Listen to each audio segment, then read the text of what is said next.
lantaran ditembak oleh orang tak dikenal.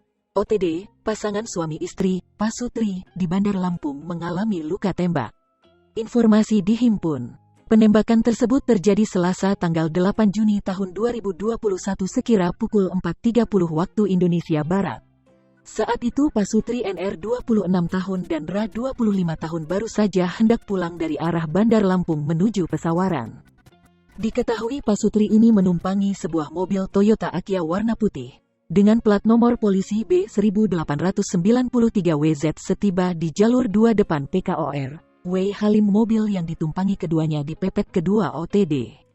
Tanpa banyak basa-basi, pelaku yang mengendarai sepeda motor langsung melepaskan tembakan ke mobil korban.